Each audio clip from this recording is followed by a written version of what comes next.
Hey guys, this time I'm going to start with the warning itself. If you have not seen the previous review, don't watch this review. And if you have not seen the movie, don't watch the previous review also. Yeah, so as I mentioned in the last video, the house is a small kholi and it is not a set. It is a real kholi located in the real narrow lanes of Dharavi. Now, imagine that the world of Murad is not the real Dharavi and that Murad's world is actually a set, a made up set, an artificial one. As audience, what all you can think would be required to create such a world? Well, I stumbled upon this question and try to break down or decode it in my own way. Let's have a look. First of all, as for any design, we need a strong story. We need a strong idea which has to be conveyed. Let's talk in the layman's language so that everyone gets it. So in the movie, this is what we have. Murad is a guy from Dharavi, and as I mentioned in the last video, he is what he is because of the world he lives in, and thus his character has to be reflected in the design of the world itself. His character should be reflected in whatever we are looking at in each frame of the film. Chaotic, trapped, dull, no excitement, nature of slum, etc. Because it is not just the actor who portrays something to the audience, it is the world around him which induces the idea in our minds. Let's see what is Murad's world actually. It is actually the world that Murad sees, the world that he has access to. So in the movie, there are three worlds. One, Dharavi, that is his home.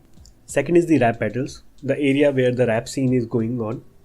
And the third is the outer world of either the character Sky or the employer. So now what we would need to create these worlds. Second and third part is simpler, but the first one, raising a whole slum, recreate the gully and the houses around. That means full scale houses with the same level of chaos as found in slums. To recreate something, you need to read it first. From the materials to the textures to the finishes to colors, infrastructure, everything. And that is why it is still easier to recreate sets of historic buildings or monuments in movies as they are well defined. But it is a gigantic task to recreate a slum, which, as I mentioned earlier, is organic in nature itself. It is just like a living organism. It changes every moment. So, realizing how difficult it would be, and after looking at the true authentic feel of the movie, for the first time I believed it was shot in real locations.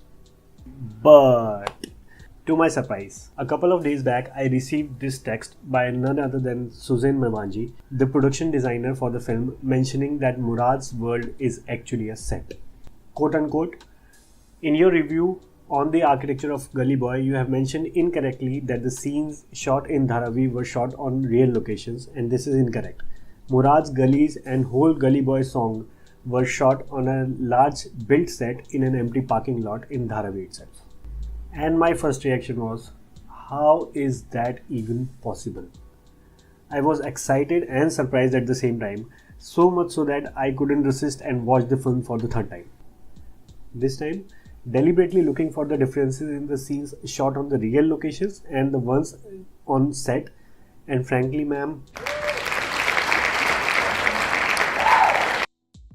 with this, I realized that a production design team's role is not just about creating the interiors or exterior design of the movie. It is not only about showing the details, but also hiding them as well. Imagine them as magicians or illusionists. They only show what they want us to see. And then, while talking to her in detail and after watching the film for the third time, I got to notice so many things which makes us feel the way we feel about the character. The background is nothing but the character itself. It is speaking as loud as the character speaks in the movie. It is as important as the actors present in the foreground. Let us see how it is done in pointers. Slums. So they have to be rustic, dull, no brights, no colors of hope or happiness, presence of earthiness, dirt, groundly effect. So the color palette only greens, greys, browns and neutrals. One very interesting fact. These are the real images of Dharavi that I have taken. Notice one thing, and this is Gully Boy. Not a single blue tarpaulin. This blue is the identity of Dharavi, and it was not there in the movie. That was such a big clue. The blue was deliberately eliminated. Not a single frame has this blue. Extensive use of greens all over gives a particular theme to the film. From Murad's kurtas to Safina's clinic doors, greens, terracottas, ochre, neutrals are everywhere. The only bright light we get is in the rap battle session, the ray of hope. Second, Murad's life, from slums to a big rap star. This is reflected through two ways. One, the camera angles, and other is the movement and placement of the character, and his rise in life in terms of levels. The shots are always parallel to the ground. Almost all the shots are linear shots except from few places.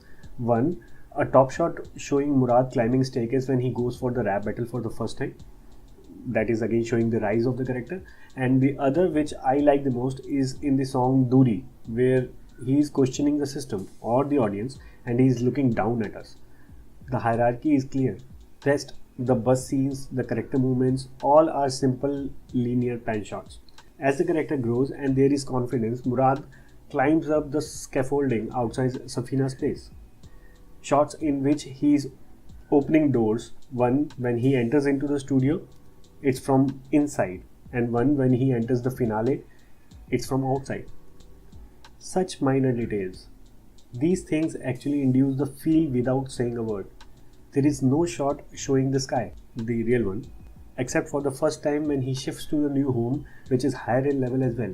Again, the sign of success and rise. And all this linearity is being contrasted by his movement towards the upper levels.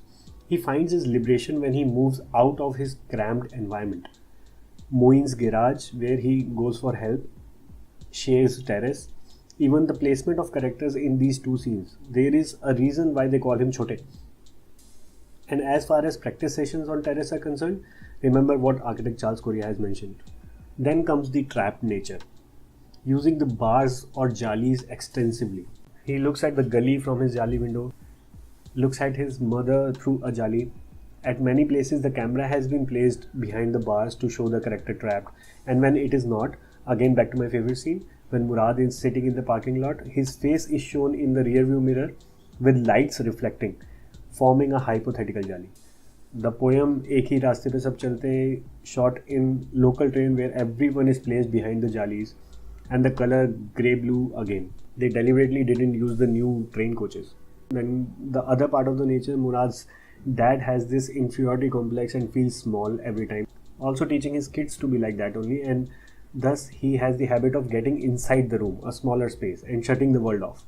Murad gets this habit and after getting rejected shuts himself up inside the car and starts singing the rap. Safina is aggressive because her mom has been aggressive. Murad even says, "Maa pe gayi hai, kaat dalegi." This is cinema.